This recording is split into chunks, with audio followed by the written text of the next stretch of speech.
नमस्कार बंधुगण बंधु माने सर्वप्रथमे आपण मानकु पवित्र अक्षय तृतीया उपलक्षे हार्दिक शुभेच्छा एवं शुभ कामना। आपण मानकु आजिर एही ज्योतिष कार्यक्रम को स्वागत। आजिर एही ज्योतिष कार्यक्रमटी धनु राशि व्यक्ति विशेष मानक पई बहुत गुरुत्वपूर्ण अटे, बहुत ही खास अटे। कारण धनु राशि व्यक्ति विशेष मानकर जीवन एही पवित्र अक्षय तृतीया परठारु संपूर्ण रूप से बदलिबाकु जाउअछि। कारण ग्रह नक्षत्र मानकर चलन रे गोटे बहुत बड़ परिवर्तन हेबाकु जाउअछि, जहा द्वारा आपणकर जीवन रे चलुथिबा समस्त दुख कष्ट एवं समस्यार अंत हेबा पई जाउअछि एवं पुनर्बार आपणक जीवन रे खुशी फेरिबाकु जाउअछि। एही पवित्र अक्षय तृतीया परे सूर्यंक समेत तीनोटी प्रमुख ग्रहंकर निजर राशि परिवर्तन करने जाउछंती। देवगुरु बृहस्पति, राहु एवं केतु, जहा फल रे एहार प्रभाव 12टी जांक राशिंक उपरे पड़िबाकु जाउअछि। एहार प्रभाव रे आपणकर स्वास्थ्य, शिक्षा, प्रेम संपर्क, वैवाहिक जीवन, भाग्य, क्यारियर एवं व्यापार वाणिज्यर स्थिति किपरि रहिछि से विषय रे संपूर्ण भाव में आलोचना करिबा।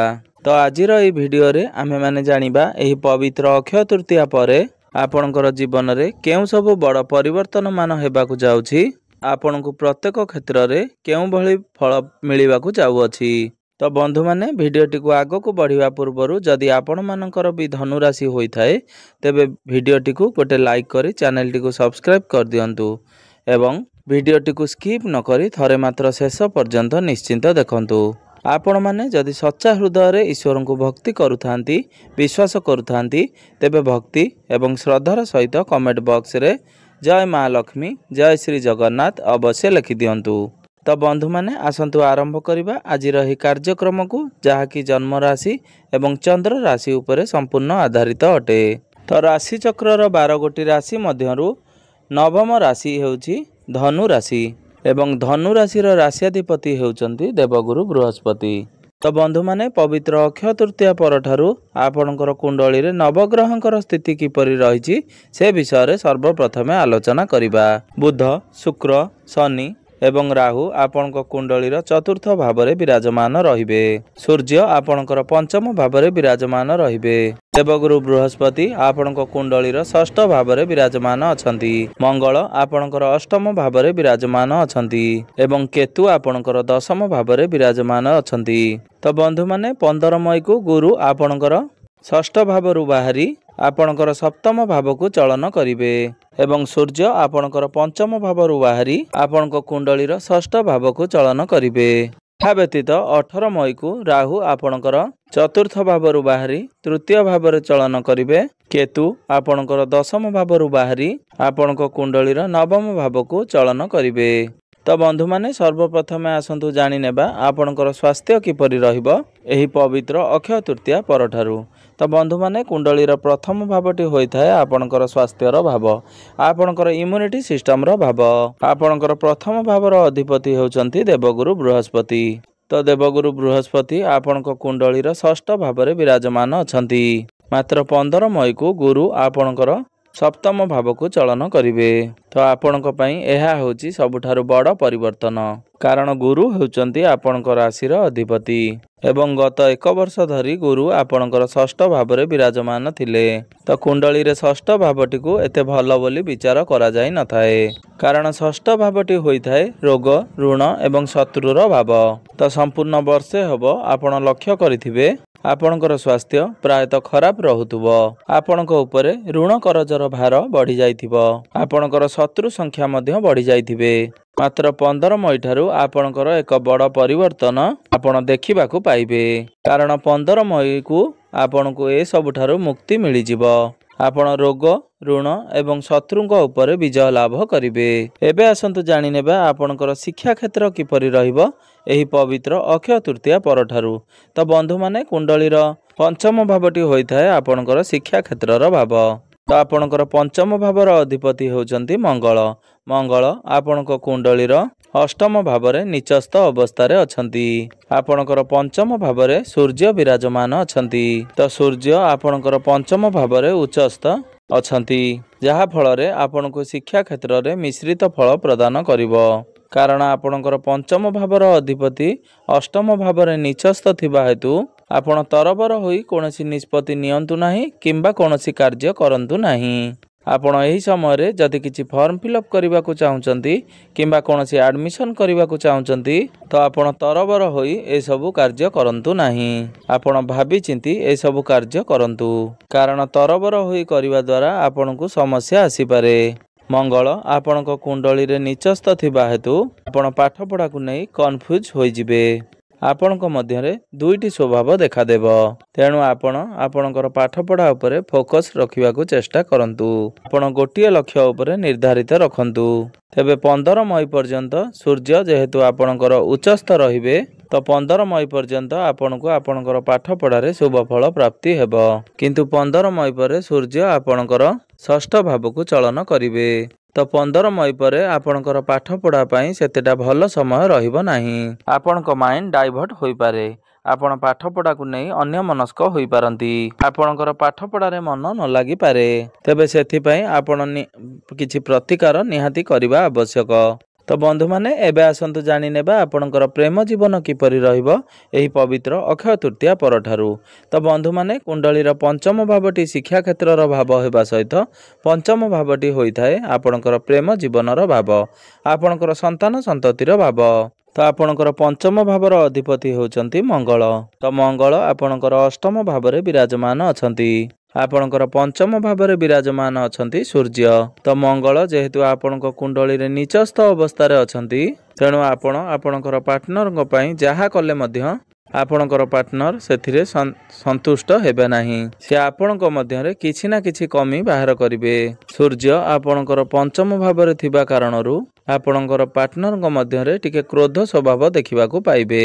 केउठार ना केउठारे आपणकर बाणी उपरे नियंत्रण रखि पारिबे नाही। जेहेतु मंगलकर दृष्टि आपणकर बाणी भाव बा द्वितीय भाव उपरे रहुछि तेणु आपणकर बाणी उपरे नियंत्रण रहि पारिबो नाही। जेउ कारणरू आपणकर प्रेम जीवन उपरे किछिटा समस्या सृष्टि होई पारे। आपणक मध्यरे मिस अंडरस्टैंडिंग क्रिएट होई पारे। विशेष करी 15 मई रु 25 मई पर्यंत आपणकू निजर प्रेम जीवन उपरे विशेष ध्यान देबार अछि। जेपरि छोट छोट कथा को नहीं आपणक मध्यरे बड़ धरणर झगड़ा बा कली झगड़ा सृष्टि न हुए सेथि प्रति आपण विशेष सतर्कता अवलंबन करिवार अछि। एबे आसंतु जानि नेबा आपणकर वैवाहिक जीवन किपरि रहिछि एही पवित्र अक्षय तृतीया परठारु। तो बंधु माने कुंडलीर सप्तम भावटी होइथाय आपणकर वैवाहिक जीवनर भाव आपणकर जीवन साथींकर भाव। तो आपणकर सप्तम भावर अधिपति हेउचंती बुध। बुध आपणक कुंडलीर चतुर्थ भावरे विराजमान अछंती। तेबे बुधंक उपरे राहु एवं केतुंकर दृष्टि रहुअछि। तेबे वैवाहिक जीवन आपणकर तो भल रहिबो। आपणकर जीवन साथींक सहित मिसी कोनोसी प्रॉपर्टी रे डील करि पारंती। आपण जानवाहन किंबा कोनोसी इलेक्ट्रोनिक्स जिनिस आपण किनिबा पई मन बळाई पारंती। आपणकर सप्तम भावर अधिपति सुख भावरे थिबा कारणरू आपणकर वैवाहिक जीवन सुखमय व्यतीत हेबो। तेबे राहु केतुंकर दृष्टि रहुथिबा कारणरू आपणक मध्यरे वैचारिक मतभेद टिके देखा देई पारे। तेबे तार सेमिति बड़ प्रभाव आपणकर वैवाहिक जीवन उपरे रहिबो नाही। आपणकर वैवाहिक जीवन एही अक्षय तृतीया परठारु बहुत ही खास रहिबो। एबे आसंतु जानि नेबा सबुठारु महत्वपूर्ण विषय वस्तु आपणकर भाग्य क्यारियर एवं व्यापार वाणिज्यर स्थिति किपरि रहिछि एही पवित्र अक्षय तृतीया परठारु।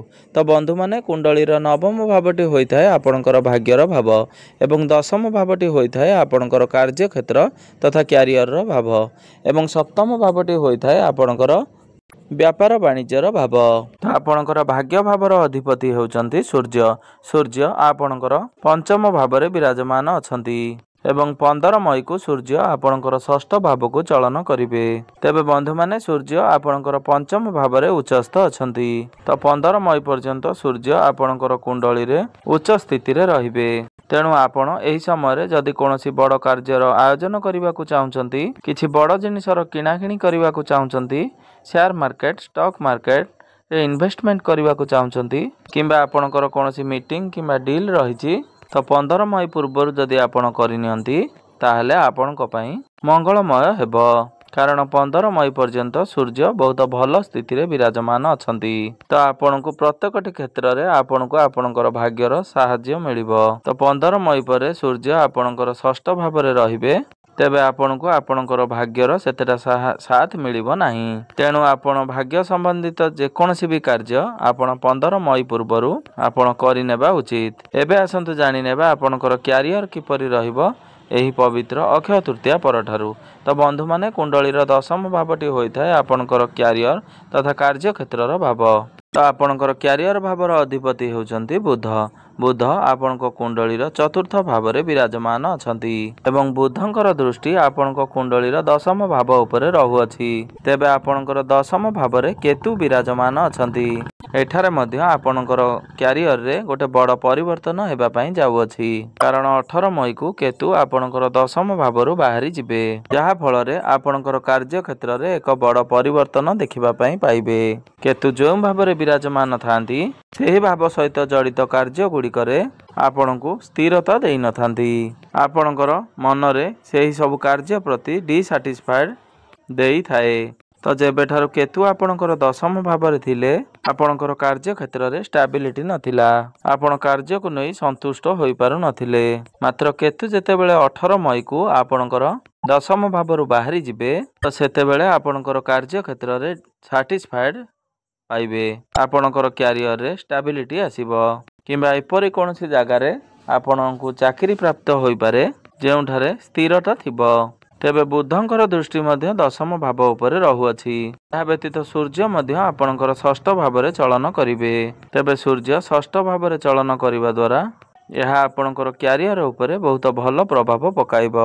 तेणु आपनक पाखरे जदि कोनोसी काम कार्य नाही किंबा चाकरी नाही, तो 15 मई पर आपनकु चाकरी प्राप्त हेबार बहुत अधिक संभावना रहुअछि। तेणु चाकरी पई आपण चेष्टा जारी रखिबा उचित। तो व्यापार वाणिज्यर कथा हेबा जदि, तो यही पवित्र अक्षय तृतीया परे आपनकर व्यापार वाणिज्य 80% बहुत भल रहिबो, कारण बुध एवं शुक्र आपनकर चतुर्थ भाव रे केंद्र रे विराजमान अछंती, जहा फल रे आपण आपनकर व्यापार वाणिज्य को नै किछि बड़ चिंता करि पारंती। आपनकर व्यापार वाणिज्य रे किछि बड़ परिवर्तन होई पारे। तो यही अक्षय तृतीया परे आपनकर व्यापार वाणिज्य बहुत भल रहिबो। आपनकु ही आपनकर व्यापार वाणिज्य रे आगो को बढ़ाइबा को पड़िबो। व्यापार वाणिज्य को आगो को बढ़ाइबा पई आपनकु किछि नुआ प्लानिंग करिबा को पड़ि पारे।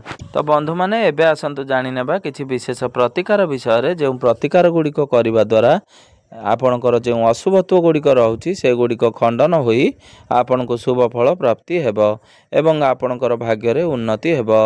तो जेहेतु आपनक कुंडली रे मंगल नीचस्थ अछंती, मंगलंकर दुष्प्रभाव को कम करिबा पई आपण प्रत्येक दिन मंगलंकर बीज मंत्रर जप 108 थर निश्चय करंतु एवं प्रत्येक दिन हनुमान चालीसार पाठ अवश्य करंतु। आपनकर राशिर अधिपति देवगुरु बृहस्पति होइथिबारु आपण प्रत्येक दिन गुरुंकर बीज मंत्रर जप 108 थर निश्चय जप करंतु एवं प्रत्येक दिन उदित सूर्य को तंबा पात्र रे जलार्घ्य अर्पण करंतु। आपनकर भाग्य रे उन्नति आसीबा सहित आपनको शुभ फल प्राप्ति हेबो। तेबे बंधु माने आपनकर जीवन मंगलमय हेउ, एहा ही ईश्वरଙ୍କ निकटरे मोर एतिकी प्रार्थना। धन्यवाद।